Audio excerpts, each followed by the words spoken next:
Waduh, anak-anak, kok slide-nya gelap ya? Coba lihat yang ini. Gambar apa nih? Pelangi. Indah ya pemandangannya. Kenapa ya kita bisa melihat pemandangan yang indah? Itu karena kita memiliki yang namanya mata. Nah, mata merupakan salah satu alat optik secara alami. Seperti apa sih mata itu? Yuk kita lihat slide berikutnya akan membahas tentang mata.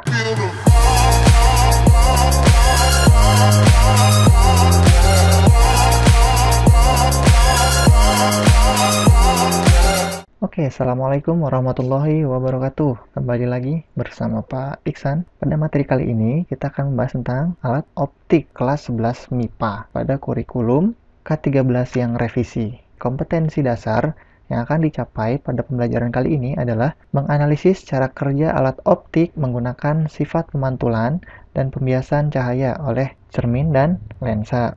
Keterampilannya atau KD 4.11-nya itu membuat karya yang menerapkan prinsip pemantulan dan atau pembiasan pada cermin dan lensa. Makanya pada alat optik kali ini kita akan bahas tentang 4 alat yang menggunakan prinsip kerja dari optik. Apa saja? Yang pertama adalah mata. Yang kedua adalah lup. Yang ketiga adalah mikroskop. Yang keempat adalah teropong bintang. Yang pertama adalah mata. Mata merupakan salah satu alat optik alami yang diciptakan oleh Tuhan Allah Subhanahu wa taala untuk kita gitu. Mengapa kita bisa melihat pemandangan yang indah? Karena kita bisa melihat menggunakan ya namanya mata. Makanya kita patut bersyukur nih kepada Allah Subhanahu wa taala Tuhan atas penciptaannya. Oke, karena mata merupakan salah satu alat optik nih, maka kita bisa analisis secara fisika. Untuk bagian-bagian matanya, kita bisa lihat setelah ini. Nah, di kali ini kita hanya membahas tentang persamaan-persamaan matanya saja. Secara kasar, mata bisa digambarkan seperti ini. Nah, di sini ada yang namanya lensa mata. Di sini adalah retina. Ini lensa mata. Di sini ada retina. Nah, ketika cahaya masuk nih, kemudian akan dibiaskan oleh lensa mata, kemudian diteruskan dan ditangkap oleh retina yang berfungsi sebagai layarnya. Ini merupakan penggambaran dari mata normal. Nah, di mata ini kita akan mengenal 3 istilah tuh. Yang pertama, daya akomodasi, punctum proximum, dan punctum remotum. Nah, mungkin sebagian kalian atau semuanya sudah pernah mendengar tuh di waktu SMP. Untuk daya akomodasi itu adalah kemampuan mata untuk memipih atau mencembung. Nah, karena diakomodasi ini ada 2 jenis, yaitu yang pertama akomodasi maksimum dan tidak akomodasi. Nah, tidak akomodasi ini merupakan akomodasi secara minimum gitu. Gitu lihat nih. Jadi daya akomodasi itu ada dua, akomodasi maksimum dan tidak berakomodasi. Ketika tidak berakomodasi nih, maka lensa mata itu akan memipih anak-anak. Justru ketika akomodasi maksimum, maka lensa mata itu akan mencembung. Nah, jadi daya akomodasi itu adalah kemampuan mata untuk memipih dan mencembung. Nah, pertanyaan selanjutnya, kenapa ya? Kok bisa ya mata itu bisa memipih dan mencembung? Itu karena ada yang namanya otot siliaris di mata kita. Nah, itu yang menyebabkan lensa mata kita nih itu bisa memipih atau mencembung. Ini ada otot siliarisnya. Oke. Kita lanjutkan ke istilah selanjutnya yaitu punctum proximum atau PP. Nah, waktu SMP juga kalian pernah membahas atau mengenal apa itu namanya punctum proximum. Pernah dengar? Punctum proximum itu merupakan titik dekat yang dapat dilihat oleh mata. Nah, jadi kata kuncinya adalah punctum proximum itu adalah merupakan titik dekat. Nah, titik dekat yang dapat dicapai oleh mata. Nah, untuk mata normal, titik dekatnya itu adalah 25 cm. Nah, titik dekat untuk suatu mata normal itu kita lambangkan sebagai SN sama dengan 25 cm. Nah, ada beberapa sumber atau buku lain yang menyebutkan yang menulis 25-30 cm. Nah, ini merupakan titik dekat dari suatu mata normal. Nah, istilah yang ketiga yaitu punctum remotum. Apa tuh punctum remotum? Remote nih. Remote untuk fungsinya untuk apa sih? Untuk mengendalikan jarak jauh. Jadi punctum remotum itu artinya apa tuh? Nah, punctum remotum itu adalah titik jauh dari matanya. Kata kuncinya adalah titik jauh. Nah, titik jauh dari mata. Untuk satu mata normal, titik jauh atau punctum remotumnya, PR-nya, itu adalah tak hingga. Jadi, yang namanya kita punya mata normal, maka titik jauh kita atau punctum remotum kita itu tak berhingga. Dengan mata kita bisa melihat gunung yang jauh di sana itu masih terlihat jelas. Karena titik jauh kita itu tak hingga. Oke, gitu ya, Nak. Nah, di sini punctum proximum atau PP disebut dengan SN, jarak baca normalnya, itu bisa kita sebut juga atau kita tulis juga dengan PP. PP, jadi fleksibel mana aja. Nah, inilah adalah istilah-istilah dalam mata. Ada daya akomodasi, punctum proximum, dan punctum remotum. Nah, kita lanjutkan lagi ya. Nah, sekarang kita bahas gangguan-gangguan pada mata. Oke, gangguan pada mata kita bagi menjadi 3, yaitu rabun jauh yang pertama, yang kedua rabun dekat, yang ketiga rabun jauh dekat atau mata tua. Yuk kita bahas. Yang pertama adalah rabun jauh. Rabun jauh atau bahasa kerennya itu adalah miopi.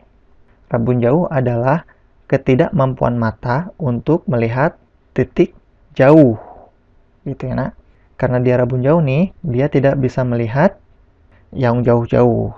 Contohnya yang punya menggunakan kacamata minus nih. Nah, makanya yang punya rabun jauh itu bisa dibantu dengan lensa cekung atau lensa negatif. Nah, berarti untuk penderita rabun jauh itu kita bisa tolong dengan lensa cekung atau kita kenal sebagai lensa negatif. Nah, makanya kalau kalian beli kacamata biasanya disebutin kan minus 1,5. Nah, itu artinya kacamata kalian itu adalah lensa cekung. Nah, karena fokusnya bernilai negatif. Oke, selanjutnya. Kalau mata normal, jatuh titik cahayanya pas di retina kan? Nah, ternyata kalau rabun jauh, titik jatuhnya kayak gimana? Nah, kita lihat nih.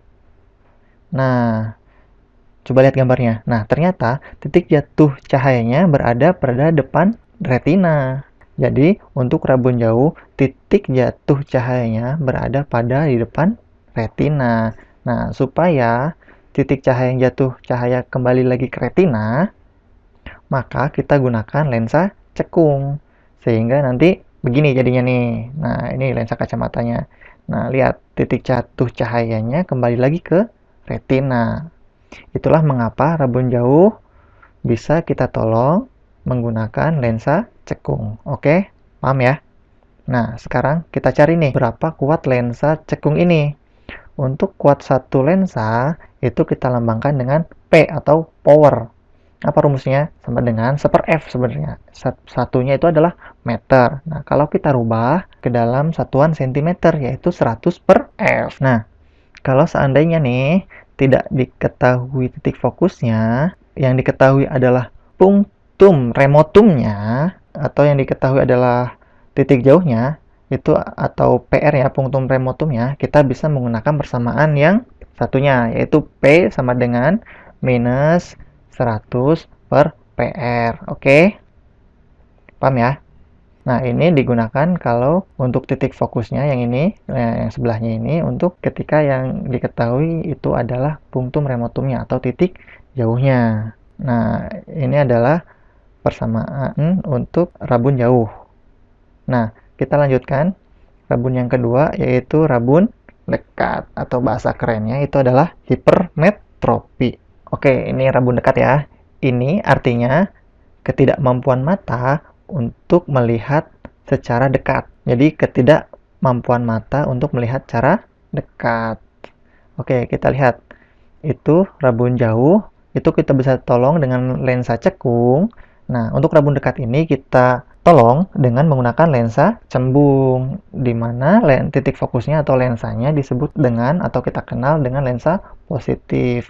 Nah, biasanya rabun dekat ini yang dialami oleh orang-orang yang tua. Nah, bagaimana nih titik jatuh cahaya nih? Kita lihat gambarnya dulu. Nah, kita lihat nih dari gambar ini, ternyata untuk penderita rabun dekat, itu titik jatuh cahayanya berada di belakang retina. Nah, bagaimana untuk kembali lagi ke retinanya? Makanya kita bantu dengan menggunakan lensa cembung. Nah, jadi seperti ini. Ini lensa cembung. Nah, oke. Lihat titik jatuh cahayanya nih kembali ke retina, sehingga bisa kembali normal lagi. Oke, paham ya? Kita lanjutkan. Bagaimana untuk mencari kuat lensa dari lensa cembung ini? Itu bisa kita cari dengan persamaan ini. P sama dengan 100 per SN dikurangi 100 per PP. Nah, kalau tadi rabun jauh itu menggunakan PR atau punktum remotum. Kalau rabun dekat menggunakan punktum proksimum. Oke. Nah, ini dia. Mencari kuat lensa dari lensa cembung atau rabun dekat. Ingat ya, SN ini adalah jarak baca normal atau jarak baca yang diinginkan oleh penderita rabun dekat. Biasanya sih sekitar 25 cm sampai 30 cm. Oke, yang terakhir. Ada yang namanya rabun jauh dekat. Jauh di mata, dekat di... Ya, itu dia. Nah, atau bahasa kerennya itu adalah presbiopi. Nah, ini biasanya dialami oleh orang yang sudah lanjut usia. Karena kenapa nih? Melihat jauh tidak bisa, melihat dekat juga tidak bisa. Nah, berarti ini merupakan rabun jauh dekat ini merupakan suatu ketidakmampuan mata untuk melihat titik fokus yang sangat jauh merupakan yang sangat dekat. Nah, makanya rabun jauh dekat ini atau presbiopi ini kita bantu dengan yang namanya lensa cekung cembung plus min untuk dapat melihat normal kembali. Oke. Anak-anak, sebenarnya ada satu lagi nih penyakit mata yang namanya astigmatisme yang kita kenal sebagai penyakit silinder atau di mana ketidakmampuan mata melihat garis lurus. Nah, itu dia pembahasan tentang mata. Setelah ini ada pembahasan soal. Tetap semangat!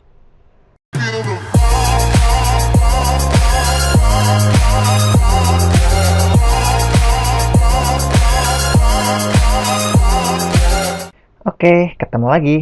Nah, pada bagian ini, Bapak akan membahas tentang latihan soal optik bagian mata. Nah, seperti apa soalnya nih? Oke, kita lihat. Seseorang yang titik dekatnya ada pada jarak 50 cm. Nah, ini merupakan titik dekat dari orang tersebut ya. Titik dekat itu kita namakan sebagai apa ya?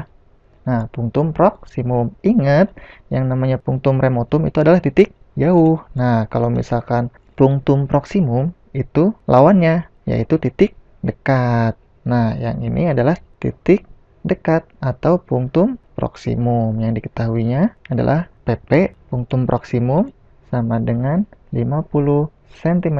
Oke, lanjut. Di depan lensa matanya, hendak membaca buku yang diletakkan pada jarak 25 cm. Nah, dia punya titik dekat 50, tapi dia pengen baca bukunya pada jarak 25 cm. Nah, itu adalah jarak benda ke mata yang kita sebut sebagai S. Nah, berapa ya? 25 cm. Selanjutnya adalah agar orang tersebut dapat membaca dengan jelas, maka ia harus memakai kacamata berkekuatan. Nah, jadi untuk setiap soal bagian mata, kita harus tahu dulu nih, dia penderita apa nih? Miopi atau hipermetropi, rabun dekat atau rabun jauh. Nah, kita lihat dari clue yang dilihat dari soal nih. Seandainya ini yang dikasih tahu adalah titik dekatnya atau punktum proksimumnya, maka dia adalah penderita rabun dekat, oke? Nah, kalau titik dekat berarti dia rabun dekat. Nah, berarti dia tidak bisa baca dalam jarak dekat. Harus jauh gitu maksudnya. Kalau yang dikasih tahu soalnya adalah titik jauhnya, maka orang tersebut adalah penderita rabun jauh. Untuk mencari kuat lensa dari penderita hipermetropi atau rabun dekat, bisa menggunakan persamaan ini. P sama dengan 100 dibagi SN dikurang 100 per PP. Nah, rumus ini digunakan untuk para penderita rabun dekat atau hipermetropi. Nah, yaudah kita masukin aja nilainya.